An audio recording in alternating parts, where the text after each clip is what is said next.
اور جبکہ باقی لوگ گولیوں کا نشانہ بن گئے یا پھر سردی کی وجہ سے مر چکے تھے۔ میں تقریباً 15 دن ہسپتال میں رہا۔ میں اس دوران یہ سوچتا رہا کہ آخر میں کیسے بچ گیا، لیکن مجھے کوئی جواب نہیں سوچتا تھا۔ میں جب ہسپتال سے ڈسچارج ہو رہا تھا، مجھے اس وقت یاد آیا کہ میں نے اس لڑکے کو لائف جیکٹ پہنائی تھی۔ ایجنٹ جب اس لڑکے کو پانی میں پھینکنے کے لیے آ رہا تھا تو میں نے فوراً باکس سے جیکٹ نکال کر اس لڑکے کو پہنا دی۔ یہ وہ نیکی تھی کہ جس نے آج مجھے موت کے منہ سے بچا لیا۔ مجھے جب یہ نیکی یاد آئی تو مجھے وہ سارا 6 ماہ کا زمانہ بھی یاد آ گیا جو ہم نے اس لڑکے کے ساتھ گزارا تھا۔ ہم نہ ترکی میں اس کی وجہ سے بچتے رہے تھے، بلکہ وہ جب تک ہماری کشتی میں موجود رہا ہم کوسٹ گارڈ سے بھی محفوظ رہے تھے، سمندر کے پانی سے بھی اور موت سے بھی محفوظ رہے تھے۔ ہم نے جو ہی اس لڑکے کو کشتی سے دھکا دیا اور موت نے ہم پر اٹیک کر دیا۔ آخر میں نے پولیس سے درخواست کی کہ میں اس لڑکے کو ملنا چاہتا ہوں۔ پولیس اہلکاروں نے بتایا کہ وہ پولیس وین میں تمہارا انتظار کر رہا ہے۔ میں گاڑی میں سوار ہوا اور جاتے ہی اس لڑکے کو اپنے گلے سے لگا لیا۔ مجھے اس لڑکے کے جسم سے اس وقت کسی قسم کی بو نہیں آ رہی تھی۔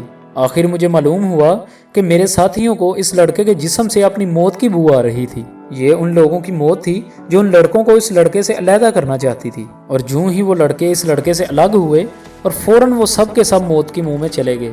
ناظرین اکرامی، میرے ایک بزرگ دوست جوانی میں ارب پتی تھے، لیکن ان کی زندگی کا آخری حصہ عسرت میں گزرا۔ مجھے انہوں نے ایک دن اپنی کہانی سنائی۔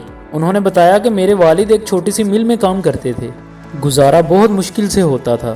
ان کا ایک کزن معذور تھا جس کے والدین فوت ہو چکے تھے اور اس کے آگے پیچھے کوئی نہیں رہا تھا۔ میرے والد کو ترس آ گیا اور وہ اس لڑکے کو اپنے گھر میں لے آئے۔ گھر میں غربت تھی اور اوپر سے ایک معذور بچہ بھی سر پر آ کھڑا ہوا تھا، لیکن میرے والد کو ان سے بہت زیادہ محبت تھی۔ وہ ان کو ہاتھ سے کھانا بھی کھلاتے تھے اور ہر طرح کی خواہش کو بھی پورا کرتے تھے اور انہیں کپڑے بھی پہناتے تھے۔ اللہ کی کرنی یہ ہوئی کہ میرے والد نے چھوٹی سی بھٹی لگائی۔ وہ بھٹی کارخانے میں تبدیل ہو گئی اور وہ کارخانہ کارخانوں میں تبدیل ہو گیا اور ہم ارب پتی ہو گئے۔ 1980 کی دہائی میں میرے والد فوت ہو گئے اور وہ چچا ترکے میں مجھے مل گئے۔ میں نے ان کو چند ماہ اپنے گھر میں رکھا، لیکن میں ان سے جلد ہی تنگ آ گیا۔ میں نے انہیں پاگل خانے میں داخل کروا دیا اور وہ پاگل خانے میں رہ کر انتقال کر گئے۔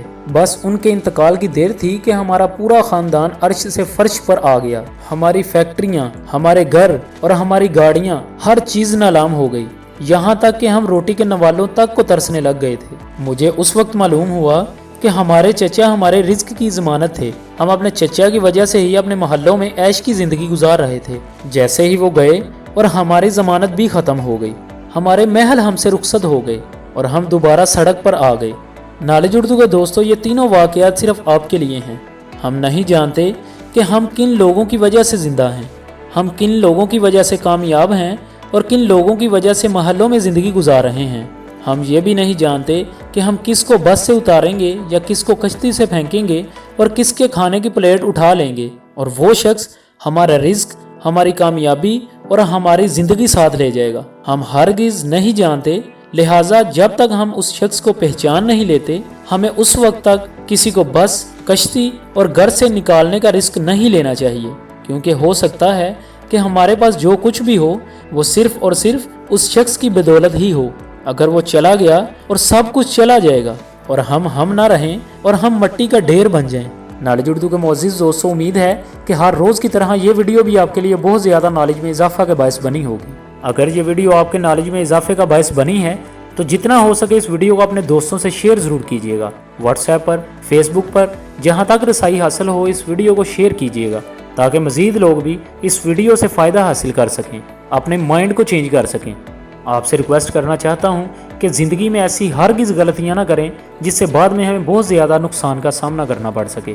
اللہ تعالیٰ سے دعا کرتا ہوں کہ اللہ تعالیٰ ہم سب کو سمجھنے کی توفیق عطا فرمائے، آمین۔